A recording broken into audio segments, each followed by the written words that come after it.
This presentation addresses one of the most emotionally charged and misunderstood topics currently surrounding the Tapp family genealogy: the existence of multiple Y-DNA haplogroups among descendants claiming connection to the same early Virginia Tapp lines. Over the years, discussions surrounding the Tapp family have increasingly become framed as a conflict between I-haplogroup Tapps and Q-M3 Tapps, often creating the impression that one group's history must invalidate the others. My goal today is not to declare winners or losers. My goal is to explain the history, explain the genetics, explain the methodology, and demonstrate why the evidence is actually more layered than contradictory. This presentation builds upon years of documentary research, autosomal DNA analysis, chromosome mapping triangulation studies, Y-DNA findings, and the conclusions presented in my Anne of the Patawomeck DNA study. Most importantly, this presentation is intended to move us away from division and back toward collaborative research. This controversy emerged because multiple forms of DNA evidence entered the conversation at different times and were often interpreted without full context. One documented Tapp male line tested as I-haplogroup, a European-associated paternal lineage. Later, additional Tapp lines were identified carrying Q-M3, a Native American-associated paternal haplogroup. For many people, this immediately created a binary assumption: if one is correct, the other must be false. But genetics rarely works that cleanly in colonial Virginia families, especially in regions where English settlers, Native communities, and mixed heritage kin networks existed side by side for generations. Many people also unintentionally conflate autosomal DNA with Y-DNA. These tests answer different questions. The emotional component matters too. Family history is deeply personal. When DNA appears to challenge long-held traditions or identity narratives, people naturally become defensive. This presentation exists to show why the evidence does not require us to erase anyone. The earliest identifiable patriarch of the Virginia Tapp family in surviving records is Thomas Tapp, born approximately 1628 in England and deceased before 1687 in Virginia. While we do not yet know his exact parish of origin in England, Thomas appears in colonial Virginia during a period when English settlement and native interaction were deeply intertwined. Early genealogical reconstructions, assembled long before DNA testing existed, consistently identified John Tapp, Henry Tapp, William Tapp, and Mary Tapp as his children. These reconstructions came from surviving land records, court proceedings, depositions, and archival summaries. This establishes something important. The Tapp surname enters Virginia as a European surname. That does not erase native ancestry appearing later within descendant lines. It simply establishes the documented origin point of the surname itself. One of the most misunderstood figures in this discussion is William Tapp, born approximately 1664. In early records, he is described as one of the chief men, and in at least one instance appears under the designation William Tapptico, King of the Indians. Modern readers often interpret this literally as proof of native biological ancestry. But in 17th century Virginia, these kinds of titles frequently reflected role and political function rather than ethnicity. Colonial authorities often applied native-style titles to European men who lived among native communities, acted as interpreters, facilitated trade, and served diplomatic functions. William Tapp's marriage to Eleanor Jones and the continued classification of his descendants within English colonial society strongly support the interpretation that Tapptico described his role within native colonial networks, not necessarily his paternal genetics. This distinction becomes extremely important later when we discuss Y-DNA. From William Tapp of circa 1664, the lineage proceeds through William Tapp, 1690 to 1719, husband of Elizabeth Barrett.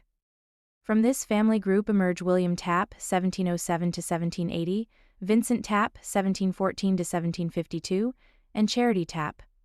William and Vincent are commonly referred to as brothers, but the surviving records are not entirely clear enough to say with certainty whether they were brothers or cousins. That uncertainty matters genetically. Both men later married into the Bourne family, which is where the autosomal DNA narrative becomes significantly more layered. Between 2016 and 2023, I conducted a 7-year genetic genealogy project culminating in the 2-part Anne of the Patawomeck DNA study. The study analyzed hundreds of autosomal DNA kits from multiple independently descending branches connected to Ka-Okee, many of which were identified and partially documented through the published genealogical work of William Deyo, Patawomeck Tribal Historian Emeritus. Across these various descendant lines, a repeatable pileup segment emerged on chromosome 3. As additional descendant kits were collected, analyzed, and compared, those lines repeatedly aligned on the same chromosomal region, reinforcing the likelihood of a shared inherited ancestral source. When those segments were triangulated and overlaid with admixture tools, they consistently displayed Amerindian markers. Importantly, this pattern replicated independently across multiple descendant branches and family groups tied to the greater Ka-Okee kinship network. This autosomal framework was established before the Tapp family became central to the conversation. This is the single most important clarification in the entire presentation. The Native American DNA identified within descendants of Christian-born does not come through the Tapp paternal line. It comes through Christian-born's father, John Bourne, specifically through his mother, Christian Goolsby, also recorded as Golby. This means that the chromosome 3 segment, the Amerindian markers, and the Ka-Okee alignment are Bourne-derived. This dramatically changes how we interpret the DNA. Many people assume native ancestry among Tapp descendants automatically indicated a native paternal Tapp line. But the autosomal findings already had a documented Bourne explanation. If John Bourne and Robert Bourne were brothers, then native ancestry inherited through their mother would pass to both Christian Bourne and Elizabeth Bourne. Under that scenario, descendants of both Bourne-Tapp marriages would carry Ka-Okee-aligned autosomal DNA, regardless of Y-DNA haplogroup. If John and Robert Bourne were instead first cousins, then only descendants through Christian Bourne would carry forward the Ka-Okee segment. Either way, the native DNA remains Bourne-line DNA. This is why autosomal native ancestry alone cannot determine which paternal haplogroup represents the original Tapp line. To directly investigate paternal lineage, a big Y700 test was obtained from an unbroken male line descendant of William Tapp and Christian Bourne. That Y-DNA result returned as I-M253, a European-associated haplogroup, at the time this conclusion was published. The autosomal native ancestry already had a Bourne explanation. No equivalent big Y data existed. For Q-M3 Tapp lines, the documentary evidence aligned with European paternal origins. Therefore, the conclusion that the Tapp-to-Co line was likely associated with the I-haplogroup branch was a reasonable interpretation based on the strongest available evidence at that time. Later, after adopting the abandoned Tapp Y-DNA project, additional Tapp lines carrying Q-M3 were identified. Q-M3 is a recognized Native American paternal haplogroup. This discovery did not invalidate the earlier I-haplogroup findings. Instead, it introduced additional possibilities: early non-paternal events, adoption, surname transfer, blended kinship systems, and community-based identity inheritance. All of these were historically common in colonial and native borderland societies. The existence of Q-M3 Tapps does not erase I-haplogroup Tapps, and the existence of I-haplogroup Tapps does not erase Q-M3 Tapps. One of the greatest sources of confusion within the Tapp genealogy stems from repeated colonial naming patterns. The names William and Vincent appear repeatedly across multiple generations, often overlapping chronologically and geographically. This becomes especially problematic within the descendants of William Tapp, 1736 to 1755/56, husband of Anne Bayliss.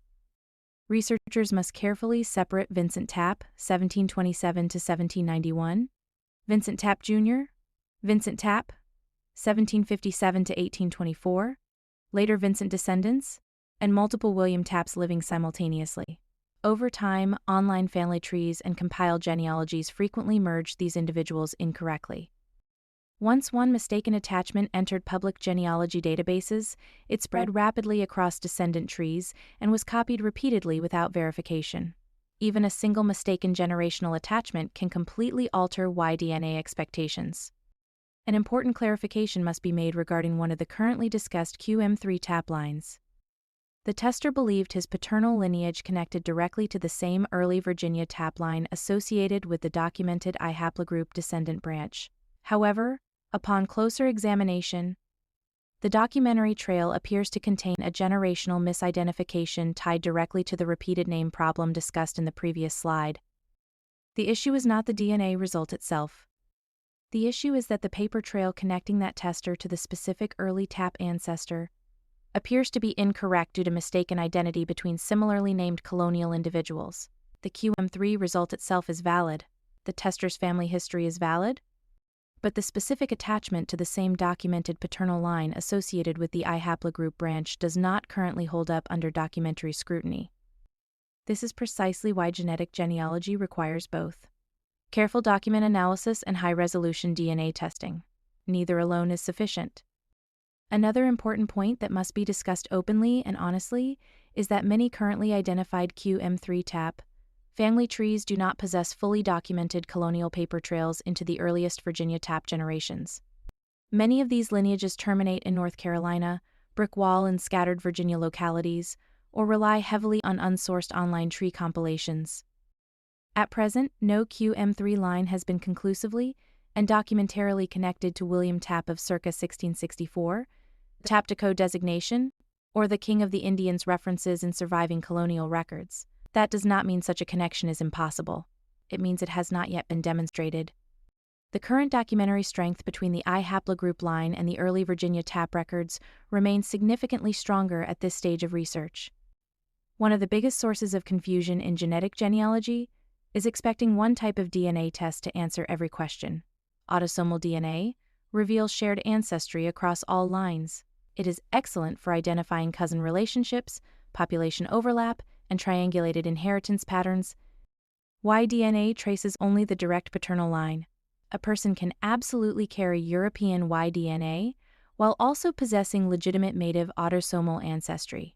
These are not contradictions. They are reflections of how real families formed over centuries. One of the greatest weaknesses in the current research is that most attention has focused on descendants attributed to William Tapp's line. John Tapp and Henry Tapp remain significantly under-researched and under-tested. These lines are critical controls. Their descendants may preserve the original European Tapp Y-DNA, reveal divergence points, or clarify whether multiple paternal events occurred. Without them, the picture remains incomplete. One of the great ironies of this entire debate is that many of the descendants most intensely arguing with one another are likely already related through the born family itself. If the current documentary and autosomal evidence is interpreted correctly, then many of the I-haplogroup and Q-M3 descendants involved in these discussions are actually born cousins. One branch carries documented native ancestry through the born line connected to Christian Goolsby and Ka-Okee.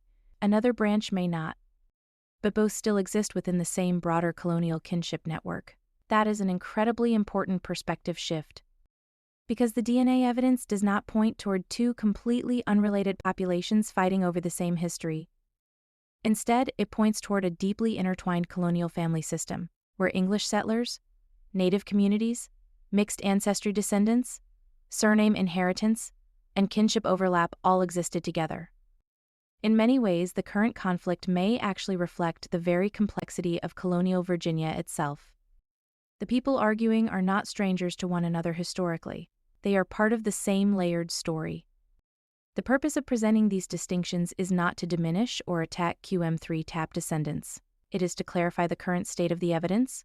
At this moment, the I-haplogroup branch remains the strongest documentarily connected line into the early Virginia Tapp records, while the Q-M3 lines remain historically significant, but not yet fully resolved.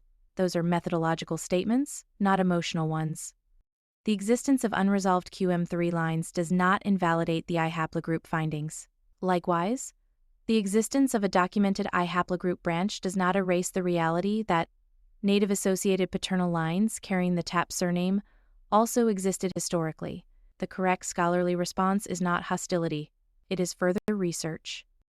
We want to keep this research moving forward, and that means looking at the actual data rather than getting caught up in social media debates. It requires participation.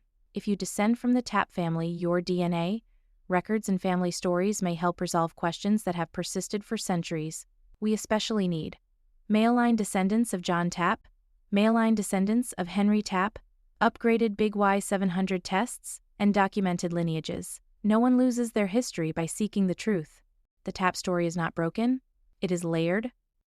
European settlers lived among native communities. Surnames crossed cultural boundaries. Families blended. Children inherited identities, traditions, and genetics in ways that paperwork could not always capture. The DNA is not in conflict, it is behaving exactly as history predicts it should. This work is not about proving one group right and another wrong. It is about understanding the full complexity of the family honestly, respectfully, and collaboratively. One Tapp family, many lines, and the work continues.